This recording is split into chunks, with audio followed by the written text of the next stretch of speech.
Subscribe करा Mandavkar maths classes चॅनलला आणि बेल आयकॉनवरती प्रेस करून नवीन व्हिडिओंचे नोटिफिकेशन्स मिळवा. नमस्कार मित्रांनो, स्वागत आहे तुमचं माझ्या या यूट्यूब चॅनलमध्ये. तर या व्हिडिओमध्ये आपल्याला पाहायचं आहे अरिथमॅटिक प्रोग्रेशनवरचे पुस्तकाबाहेरचे परंतु परीक्षेसाठी अतिशय महत्त्वाचे असे प्रॉब्लेम्स. चला तर मग सुरू करूयात. तर पहिला प्रॉब्लेम आहे if 2k² + 5k + 14 4k² + 9k + 11 and 6k² + 5k + 8 are in AP, find the value of k. तर या तीन टर्म्स दिलेल्या आहेत बघा. हे जे अंडरलाईन केलेले आहेत ही एक टर्म आहे, ही दुसरी टर्म आहे आणि ही तिसरी टर्म आहे. Therefore a minus d, that is first term, 2k² + 5k + 14. Then second term, that is a is equal to 4k² + 9k + 11 and a plus d is equal to 6k² + 5k + 8. हे आपण असं का गृहीत धरलं a minus d, a आणि a plus d? कारण आपल्याला माहिती आहे की ज्यावेळेस तीन टर्म्स आपल्याला कन्सिडर करायचे असतात त्यावेळेस ते आपण काय कन्सिडर करतो? a minus d, a आणि a plus d. चार करायचे असतील त्यावेळेस आपण काय करतो? a minus d, a plus d आणि a plus 2d. पाच घ्यायचे असतील तर याच पद्धतीने आणखीन एक वाढवून. ठीक आहे, म्हणून आपण ही पहिली टर्म आहे तर ही a minus d घेतली, ही दुसरी टर्म आहे याला आपण a घेतला आणि त्याच्या पुढची term he a plus d असेल. We call equation 1, 2 and 3.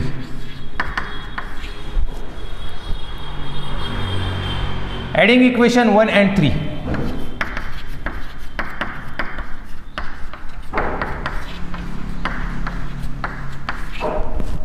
Why we add only equation 1 and 3 and not 1 and 2? Because we want value of a. So to find value of a we must delete d. For that we add equation 1 and 3. Therefore a minus d is equal to 2k² + 5k + 14 and a plus d is equal to 6k² + 5k + 8. Here minus d plus d gets cancelled, so 2a is equal to 8k² + 10k + 22. Dividing by 2 we get a is equal to 4k² + 5k + 11. We call this equation 4.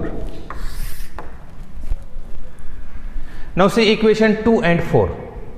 LHS of equation 2 and 4 are equal, so their RHS also equal. Therefore from 2 and 4, RHS of equation 2 and RHS of equation 4. So 4k² + 9k + 11 is equal to 4k² + 5k + 11. Now here 4k² from both sides gets cancelled. Also 11 from both sides gets cancelled. Remain 9k is equal to 5k. Take this 5k to this side. So 9k minus 5k is equal to 0. Therefore 4k is equal to 0 and so k is equal to 0 upon 4, that is 0. So value of k must be 0. तर याचा पडताळा तुम्ही घेऊ शकता. कसा पडताळा घ्यायचा बघा. k ची किंमत 0 या तिन्ही टर्म्समध्ये ठेवा. काय होईल बघा, इथं 0 ठेवा, हे 0 होईल, हे 0 होईल, किती राहील फक्त 14. या ठिकाणी 0 ठेवल्यावर हे दोन्ही टर्म्स 0 होतील, 11 राहील आणि या ठिकाणी 0 ठेवल्यानंतर या दोन्ही टर्म्स 0 होतील, 8 राहील. आता बघा ह्या तिन्ही टर्म्स ए पीमध्ये आहेत का? हे बघा 14 मधून 3 गेले 11, 11 मधून 3 गेले 8. Second problem. हा प्रॉब्लेम पण एक अतिशय वेगळ्या प्रकारचा प्रॉब्लेम आहे, नीट समजून घ्या. परीक्षेमध्ये येऊ शकतो या टाईपचा प्रश्न 4 मार्कासाठी, त्यासाठी व्यवस्थित लक्ष द्या. प्रॉब्लेम काय बघा. If ratio of sum of n terms of 2 APs is n + 6 upon 4n + 3, then find the ratio of 8th terms of the 2 APs. म्हणजे इथं आपल्याला 2 AP दिलेले आहेत. समजा ही पहिली AP आणि ही दुसरी AP, म्हणजे इथं काही टर्म्स आहेत, या ठिकाणी काही टर्म्स आहेत. त्यातल्या टर्म्स माहीत नाहीत, कॉमन डिफरन्स पण माहीत नाही. सेम असेलच असं काही म्हणजे त्याची गॅरंटी नाही आहे. मग आपण असं गृहीत धरू की समजा याची पहिली टर्म A1 आहे आणि याचा कॉमन डिफरन्स D1 आहे. तर याची पहिली टर्म ही A2 आणि कॉमन डिफरन्स समजा D2 आहे. मग तुम्हाला असं दिलं आहे की या दोन्ही AP-मध्ये n टर्मची जर बेरीज केली आणि त्यांचा रेशो काढला तर एवढा येतो. आता याच्या n टर्मची बेरीज काय असेल बघा. SNचा फॉर्म्युला काय, n/2 in bracket 2a plus n-1 into d. आता या फॉर्म्युल्यानं या दोन्ही AP-मध्ये n टर्मची बेरीज आपण काढू शकतो. तर याच्यामध्ये पहिल्या टर्मची म्हणजे पहिल्या AP-च्या n टर्मची बेरीज काय असेल, n/2 in bracket 2a1 plus n-1 into d1. आणि अशाच पद्धतीनं तिथं A2 आणि D2 घेऊन दुसऱ्या AP-च्या n टर्मची बेरीज मिळेल. Okay, so right here let for first AP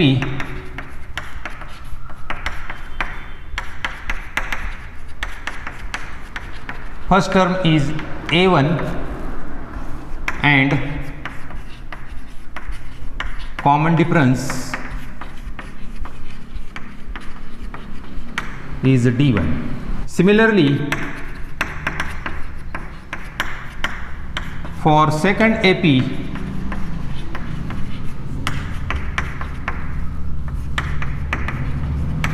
first term is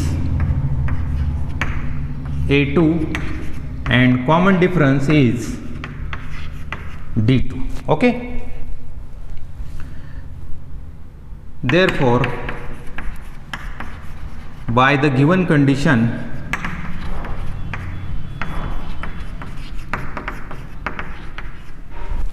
तर आपण पहिल्या AP-च्या n टर्मची बेरीज काढू, म्हणजे त्याचा हा फॉर्म्युला. तर पहिल्या AP-च्या n टर्मची बेरीज एवढी आहे, ती आपण इथे लिहू. n/2 in bracket 2a1 plus n-1 into d1. त्यानंतर दुसऱ्या AP-च्या n टर्मची बेरीज काढा. n/2 in bracket 2a plus that is 2a2 plus n-1 into d2. तर आपल्याला या n टर्मच्या बेरजेचा रेशो दिलेला आहे. ते बघा, if ratio of sum of n terms, तर पहिल्या AP-च्या n टर्मची ही बेरीज आणि दुसऱ्या AP-च्या n टर्मची ही बेरीज, तर या दोन बेरजेचा रेशो n+6 अपॉन 4n+3 असा दिलेला आहे. हे थोडंसं आपण सिम्प्लिफाय करू. तर बघा, या ठिकाणी 2 आहे, या ठिकाणी 2 आहे, हे 2 कॅन्सल होतील, तसेच n पण कॅन्सल होतील. So we get here 2a plus n-1 into d1 upon 2a2 plus n-1 into d2 is equal to n+6 upon 4n+3. काय केलं यामध्ये, फक्त n/2 कॅन्सल केलेत आणि बाकीचे हे जशाला तशी पदं लिहिलेली आहेत. ठीक आहे, आता आपण इथपर्यंत आलो होतो. आता याच्यावरून आपल्याला काय पाहिजे, तर त्यांच्या 8व्या टर्मचा रेशो पाहिजे, म्हणजे या AP-ची 8th टर्म. आता Tnचा फॉर्म्युला काय आहे, Tn is equal to a plus n-1 into d. ठीक आहे, मग आता याची nth टर्म काय असेल, हो याची असेल a1 plus n-1 into d1 आणि याची nth टर्म काय असेल a2 plus n-1 into d2. तर मग आपल्याला यांचा रेशो पाहिजे, परंतु त्या 8th टर्म आहेत. मग आता 8th टर्म त्याच्यावरून काय मिळणार आहेत आपल्याला बघा. इथं आपण किंमत ठेवू यांची 8.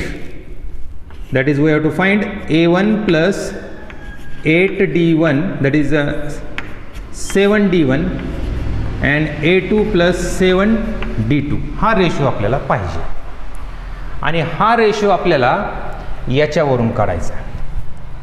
मग या ठिकाणी 2a1 आहे, इथं आपल्याला a1 पाहिजे, म्हणून आपण यातून 2 कॉमन काढू किंवा अंश आणि छेदाला 2 न डिवाइड करू. देअरफॉर याला 2 न डिवाइड करा, इथं राहील a1. याला 2 न डिवाइड करा, इथं राहील n-1 into d1/2 divided bye, प्रत्येक पदाला आपण 2 ने डिवाइड करतोय. याला 2 ने डिवाइड करा. a2 plus n-1 d2/2 is equal to n plus 6/4n plus 3. तर ठीक आहे, आपल्याला a1 इथं मिळाला. परंतु d1च्या अगोदर या ठिकाणी बघा काय 7 आहे ना. मग या ठिकाणी 7 कसं येईल, म्हणजे आपल्याला n-1/2 हे जे आहे ना, याच्या जागी आपल्याला किती पाहिजे 7 पाहिजे. मग ते कसं येईल हे आपण सोडून घेऊ. हे 2 ने याला गुणा. n-1 is equal to 14. So n equal to -1 इकडे प्लस करा 15. म्हणजे या इक्वेशनमध्ये जर आपण यांची किंमत 15 ठेवली तर आपल्याला ती व्हॅल्यू मिळू शकते. So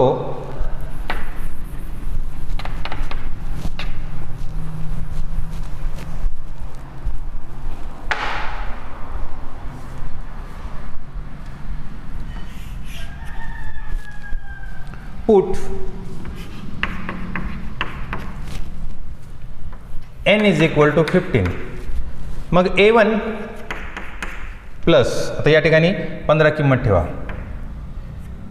15 minus 1 d1/2 divided by a2 plus 15 minus 1 d2/2 is equal to, या ठिकाणी पण 15 किंमत ठेवा.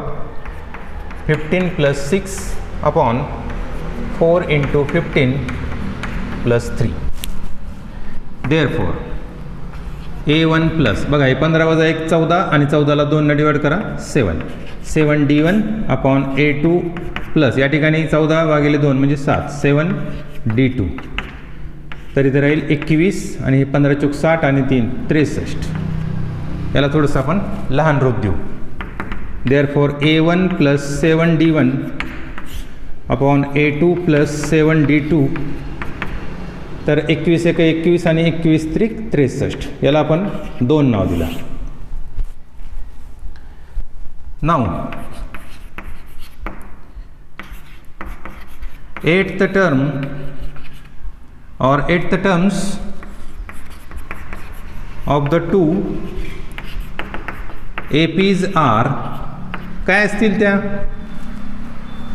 a1 plus 7 d1 and a2 plus 7 d2. Therefore, required ratio is equal to 1/3. Okay. Third problem. तर हा पण असाच एक वेगळ्या प्रकारचा प्रॉब्लेम आहे. बघा, a man borrowed ₹90,000 and agrees to repay in 30 yearly installments. After 20 years, he died. At that time, 2/5 of the total borrowed amount remains to pay. Then what is the first installment? बघा काय सांगितलंय की एका व्यक्तीनं 90,000 रुपये कर्ज घेतलं आणि त्यानं असं सांगितलं की हे कर्ज मी 30 वर्षामध्ये दरवर्षी काही ना काही रक्कम देऊन ते फेडणार आहे. मग आता माणूस कधी मरेल काहीच गॅरंटी नाही. 20 वर्षानंतर तो बिचारा मेला. मग तो मेला त्यावेळेस 2/5 एवढं कर्ज भरायचं राहिलं होतं. तर मग तुम्हाला विचारलं आहे की त्यानं पहिला हप्ता किती रुपयाचा भरला. आला प्रॉब्लेम लक्षात. ठीक आहे. Solution. The amounts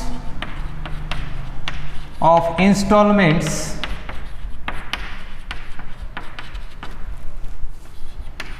are in AP. Here n is equal to 30. कारण 30 वर्षामध्ये ती रक्कम फेडायची होती. मग ही 90,000 रुपये 30 वर्षामध्ये फेडायचे होते. म्हणजे 30 वर्षामध्ये एकूण दिलेली रक्कम किती असणार आहे 90,000. त्यामुळे हे काय आहे S30 आहे 90,000. तर आपण SN चा फॉर्म्युला लिहूयात. Sn is equal to n upon 2 in bracket 2a plus n minus 1 into d. Therefore S30 is equal to 30 upon 2 in bracket 2a plus 30 minus 1 into d. Therefore S30 ची किंमत ठेवा 90,000 is equal to 15 in bracket 2a plus 29d. हे 15 या ठिकाणी भागाकारात घ्या. 90,000 भागिले 15. Therefore 2a plus 29d is equal to 15 ने याला भाग झाला 6,000. याला एक नाव दिलं. तर ए आणि डी मधलं हे पहिलं इक्वेशन आपल्याला मिळालं. आता असंच एक दुसरं इक्वेशन आपल्याला बनवायचं आहे आणि ते सोडवायचे आहेत. तर दुसरं इक्वेशन आपल्याला या अटीवरून तयार करता येईल. इथं काय सांगितलेलं आहे की 20 वर्षानंतर तो मेला आणि मेल्या त्यावेळेस त्याचं कर्ज हे 2/5 शिल्लक राहिलं होतं. आता मला सांगा 2/5 शिल्लक राहिलं आहे, टोटल 1 आहे असं समजायचं बरं का. टोटल कर्ज 1 आहे, त्यातलं 2/5 शिल्लक राहिलं, मग भरलं किती? 3/5. या 1 मधून 2/5 घालवा ना, 3/5 मिळेल. दुसरं उदाहरण बघा, समजा 4/7 शिल्लक राहिलं, मग भरलं किती? 3/7. जेणेकरून दोघांची बेरीज 1 यावी. लक्षात आलं?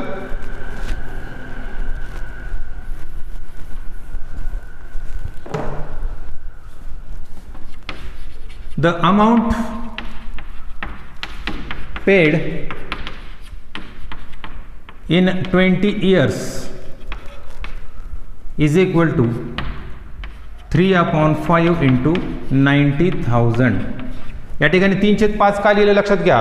इथं जरी 2/5 दिलं असलं तरी आपण इथं 3/5 लिहिलेलं आहे, कारण 2/5 शिल्लक राहिलं आहे म्हणजे 3/5 भरलं आहे. तर 5 ने याला भाग झाला, हे 18,000चा भाग बसला, तर 18 त्रिक 54, म्हणजे 54,000 रुपये एवढं कर्ज त्यानं भरलेलं आहे. मग ही 54,000 रुपये रक्कम त्यानं किती वर्षात भरली? 20 वर्षात. म्हणजे हे काय आहे? S20 आहे. Therefore S20 is equal to 54,000.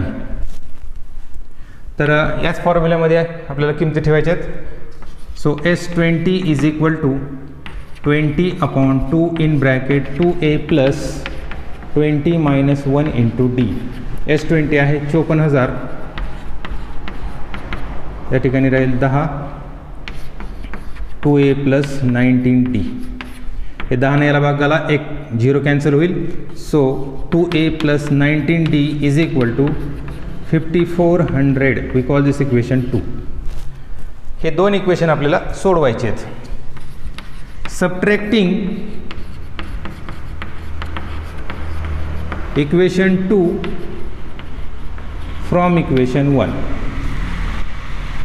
Therefore 2a plus 29d is equal to 6,000 and 2a plus 19d is equal to 5400. Change the sign, minus minus minus, 2a cancel होतील. Therefore 10d is equal to 600. Therefore d is equal to 10 ने याला भाग झाला 60. Therefore from 1, तर 1 मध्ये आपण ही किंमत ठेवूयात, 2a plus 29 into 60 is equal to 6,000.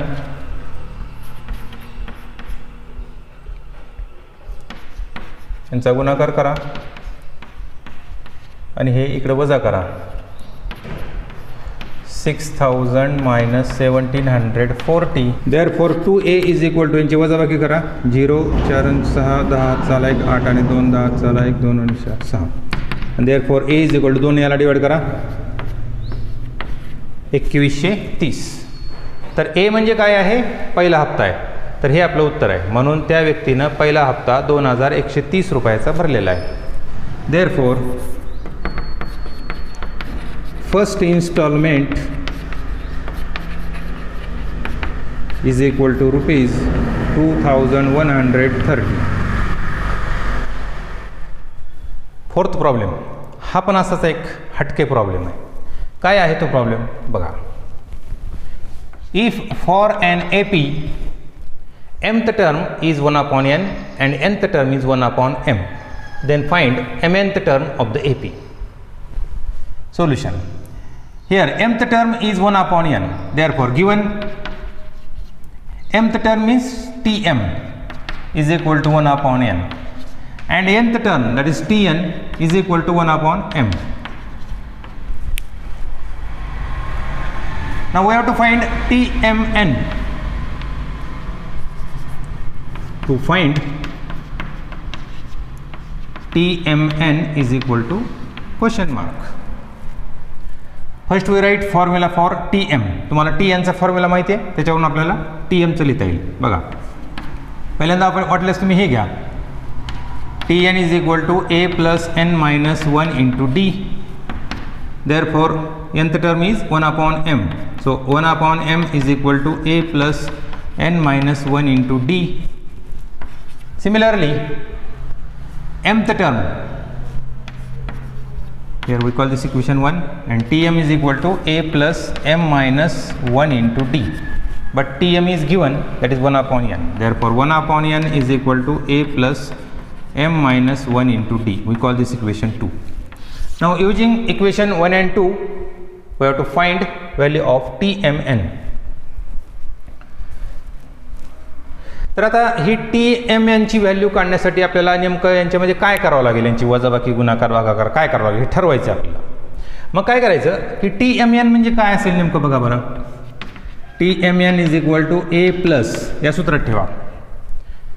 Tn म्हणजे काय, a plus n minus 1 into d. तसं Tmn म्हणजे काय असेल, a plus mn minus 1 into d. तर ही किंमत आपल्याला पाहिजे.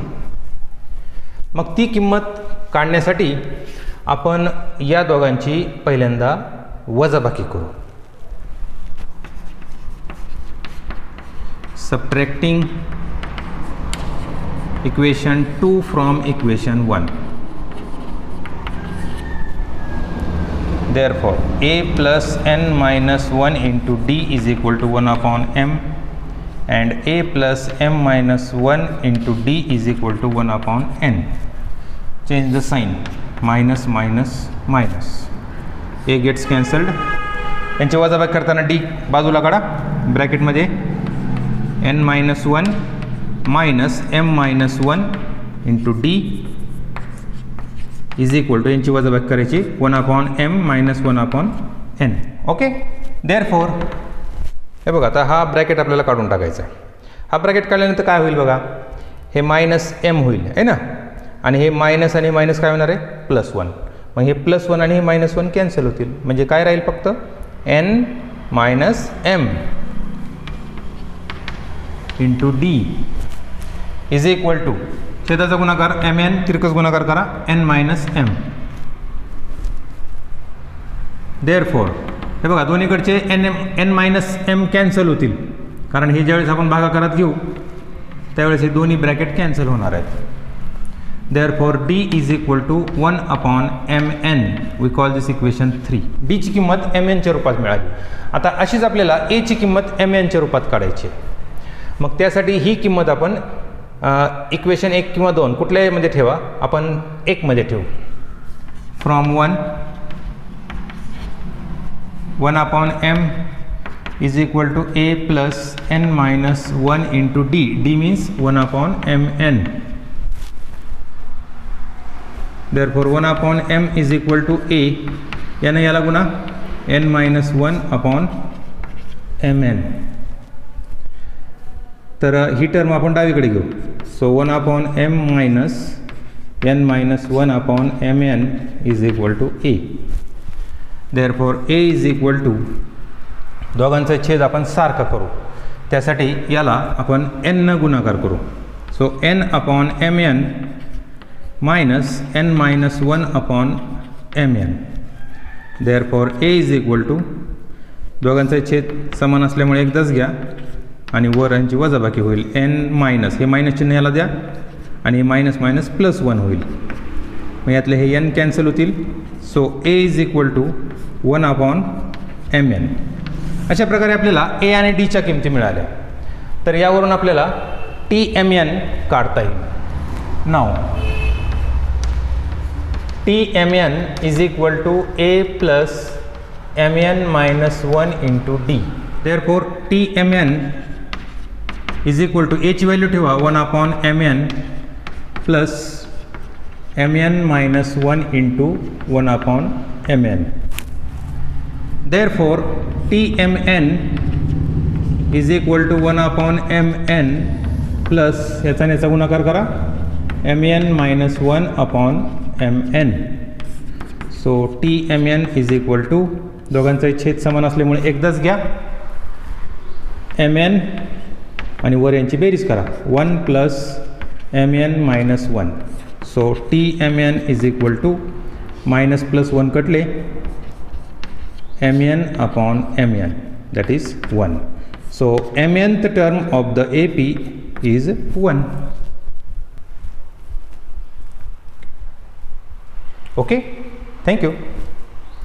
मित्रांनो, असेच वेगवेगळ्या प्रकारचे प्रॉब्लेम तुम्हाला हवे असतील तर माझा हा चॅनल तुम्ही सबस्क्राईब करा आणि खाली दिलेल्या बेल आयकॉनवर क्लिक करा, जेणेकरून माझी नवनवीन व्हिडिओ तुमच्यापर्यंत लगेच पोहोचतील. Okay, thank you.